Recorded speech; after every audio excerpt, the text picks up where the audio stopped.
Questa è la sceratrice solare, funziona a energia pulita del sole.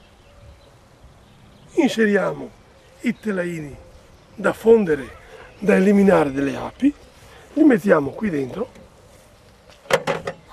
e qui si sciolgono senza dispendere energia. Questa è la cera fusa durante questa giornata. Oggi si è fusa questa cera. Io avevo dentro questi telaini.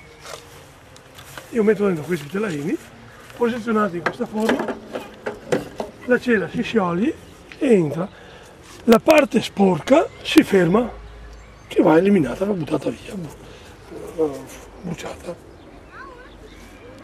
Una volta recuperata questa cera, bisogna fare un riciclo, perché adesso viene giù sporco, perché la cera è formata da resina, da propoli.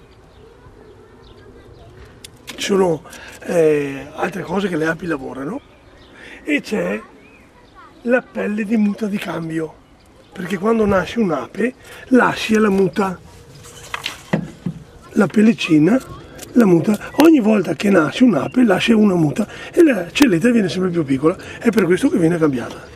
Si sostituisce la cera con della cera nuova. Una volta fusa la ricicliamo, la puliamo e poi la mandiamo alla cereria del nord di Sommaruga. Per lui ci torna la nostra cera trasformata in fogli cerei, che noi torneremo alle api. Perché per lavorare 1 chilogrammo di cera le api devono consumare 10 kg di miele. Si pensa che all'interno di una famiglia c'è circa 2 kg di cera. Perciò 1 chilo lo mettiamo noi e un altro chilo lo lavorano loro, che poi a sua volta viene recuperata e riciclata e così via. Dalle ultime ricerche scientifiche hanno trovato che le parti tossiche che le api, metalli pesanti, veleni e quant'altro, si trovano i residui sulla cera, è per questo che è bene sostituirla. Cercare di portare sempre cera nuova per la salubrità delle famiglie.